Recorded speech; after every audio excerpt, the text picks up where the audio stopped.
জীবনের গুনাহগুলো ক্ষমা করে দিয়েছি। বলেন সুবহানাল্লাহ, সুবহানাল্লাহ ওয়ালহামদুলিল্লাহ। জবান করে পড়েন সুবহানাল্লাহ ওয়ালহামদুলিল্লাহ।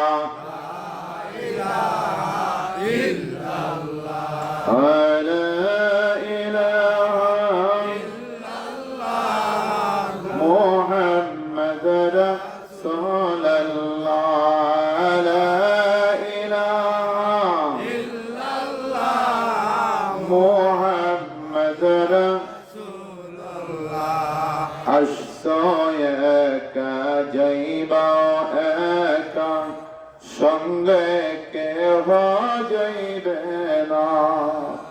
কথাটা আপনার অনুধাবন করতে পারছেন কিনা জানি না। কবরে যারা আছে তারা ঠিকই বুঝতেছে। যদি জবানটা আল্লাহ তাআলা খুলে দিত, কবরস্থান থেকে ডাক দিয়া বলতো, রে আমার এলাকাবাসী রে, মাওলানা যে কথা বলতেছে ভাবো, একা একাই আমাদের মতো কবরে থাকতে হবে, কোনো সাথী থাকবে না। আসেনি কবরে সাথী? জীবনে কখনো আপনজনদের কবরে খবর নিয়েছেন তারা কেমন আছে? জানতে পারছেন? কথা বলেন, জানতে পারছেন নি? বলেন একা যাইবা একা, বলেন সঙ্গে কেহ। আবার একা যাইবা একা, ধনী থাকো আর গরিব থাকো, আজরাইল কাউকে ছাড়বে না। সুবহানাল্লাহ ওয়ালহামদুলিল্লাহ,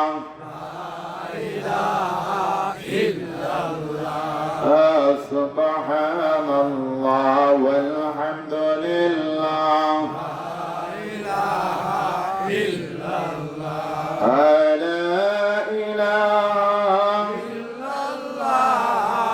মুহাম্মদ রাসূলুল্লাহ, লা ইলাহা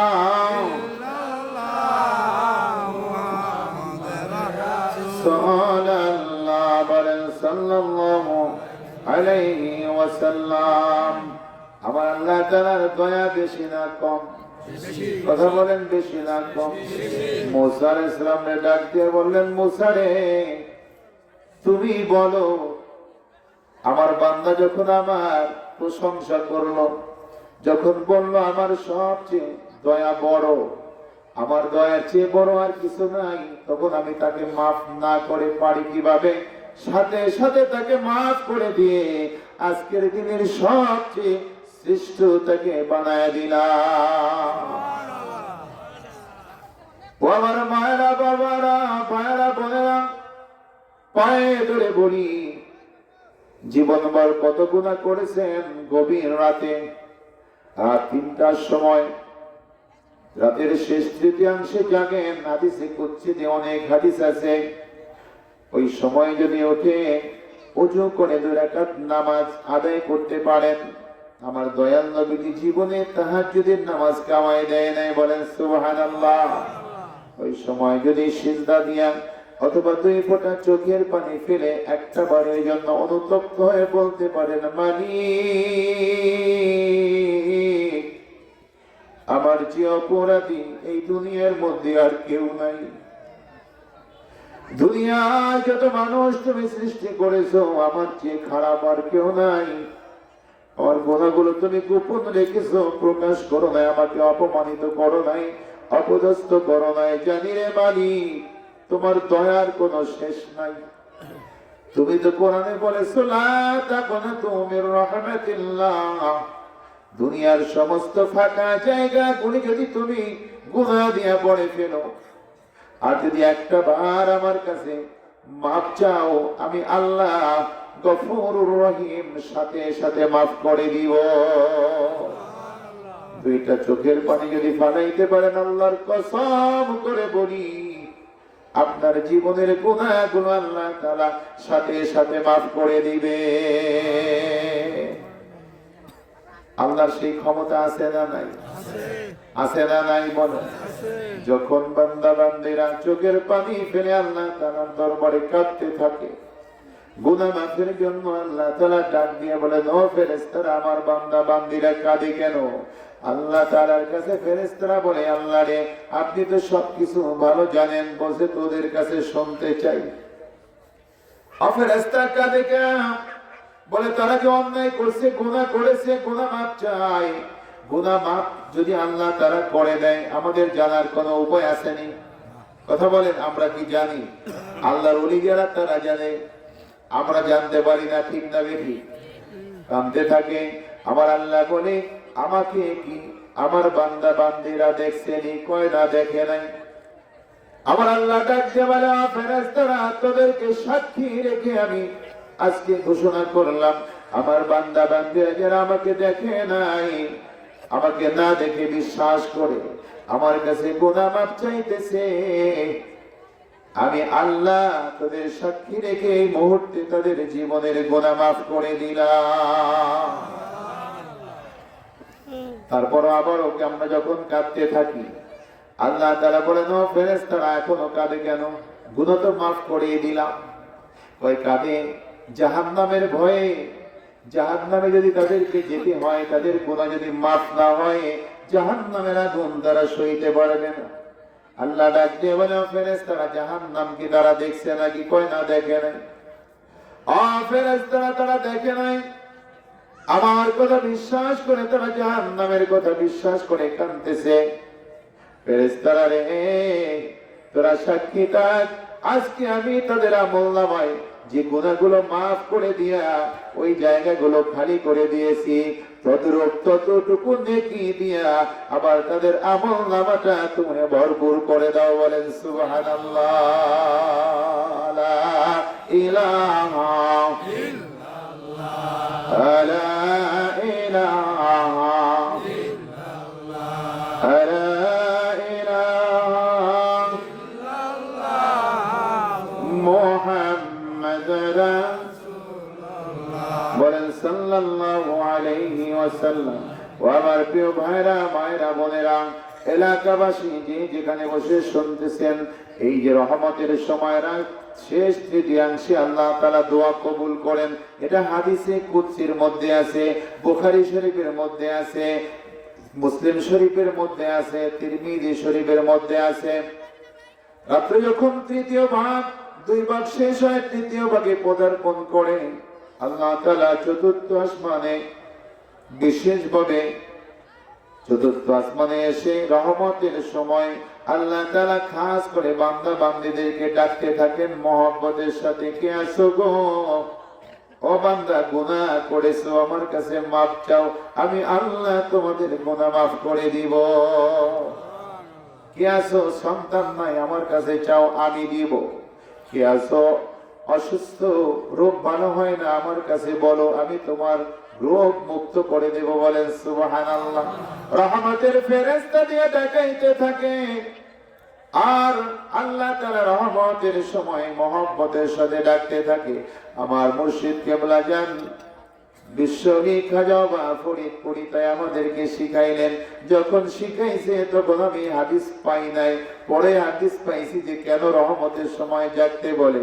বলছে, বাবা, রহমতের সময় জেগে যদি তোমরা 3টা নাম ধরে আল্লাহ তাআলাকে ডাকতে পারো, চোখের পানি ফালাইতে পারো, আল্লাহর কাছে দোয়া করতে পারো, আল্লাহ তাআলা তোমাদের গুনাহ মাফ করে দিবে। আল্লাহ ইয়া রহমান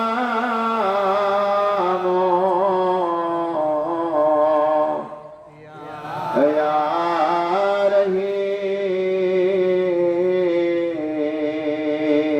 এই 3টা নাম কার? জোরে বলেন কার? কোনো বিষ হবেন না তো? বললে কোনো গুনাহ হবে না তো? গুনাহ হবে না, বরঞ্চ কেমন লাভ হবে?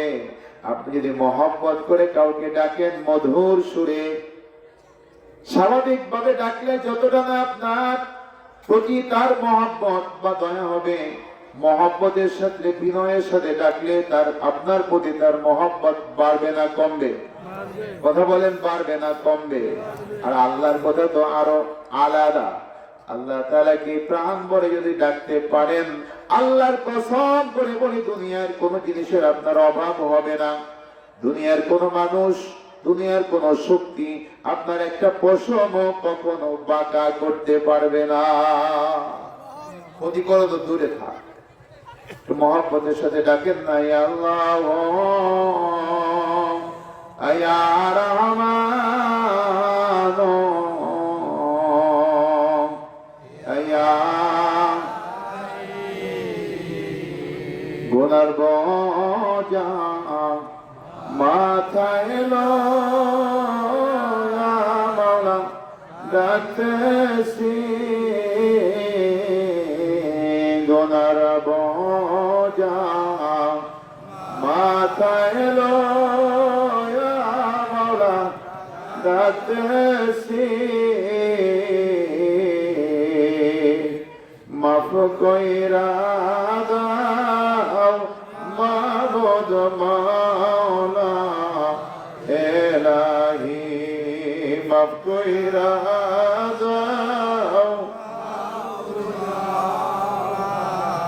এলাহি, আল্লাহ ইয়া রহমান,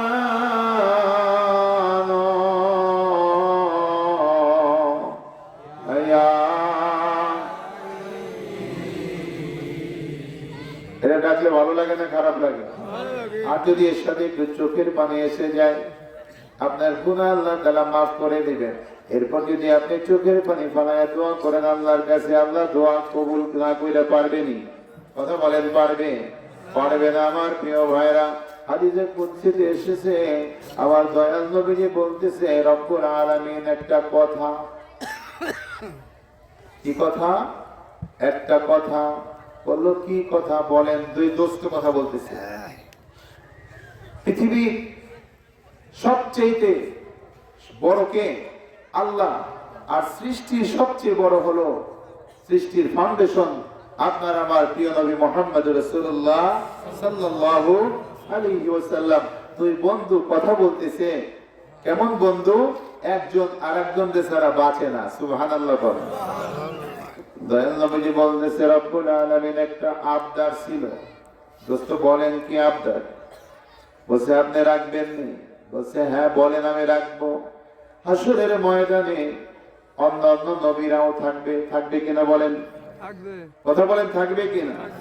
অন্য নবীরাও থাকবেন, নবীর উম্মতেরাও থাকবে।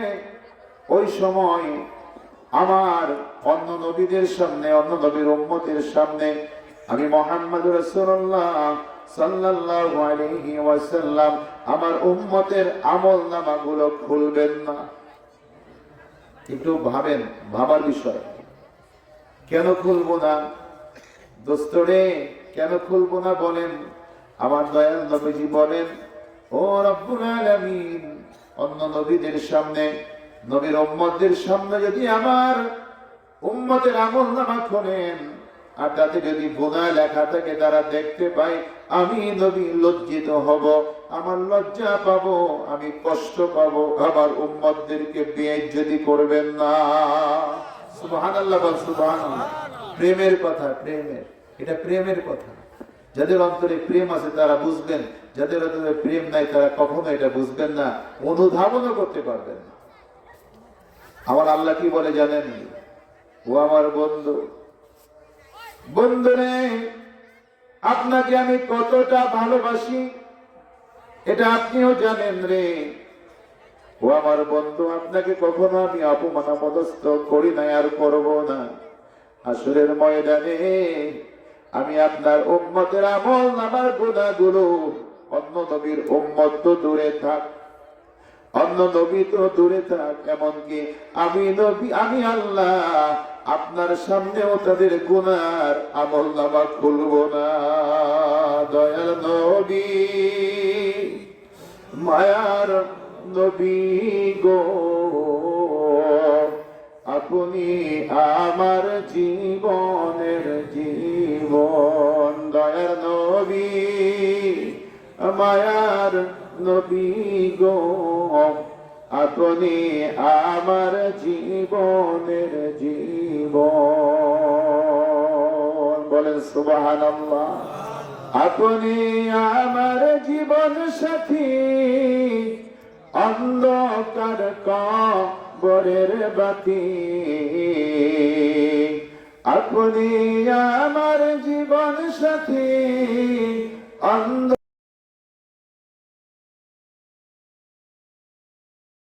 চল ছুটে দল বেঁধে চল, চল ছুটে দল বেঁধে চল, রওজা মুবারক জিয়ারতে। চলো মুসাফির চলো মদিনা, আমার দেশের প্রান্ত হতে। চলো মুসাফির চলো মদিনা। কি আর দেব প্রেমের বর্ণনা, বুঝতে হলে আগে প্রেমে পড়ে দেখো না। বুঝতে হলে আগে প্রেমে পড়ে দেখো না। কি আর দিব প্রেমের বর্ণনা, বুঝতে হলে আগে প্রেমে পড়ে দেখো না। বুঝতে হলে আগে প্রেমে পড়ে দেখো না। সুহাগ বলে প্রেমের শুরু, সুহাগ বলে প্রেমের শুরু, প্রথম করে রবানা। তারা আল্লাহ নবীর প্রেমে দিওয়ানা, তারা আল্লাহ নবীর প্রেমে দিওয়ানা। পুরা আল্লাহ নবীর প্রেমে দিওয়ানা, পুরা আল্লাহ নবীর প্রেমে দিওয়ানা। তোমরা পাগলকে পাগল বলো না, সব পাগল পাগল না। পাগলকে পাগল বলো না, সব পাগল পাগল না। কিছু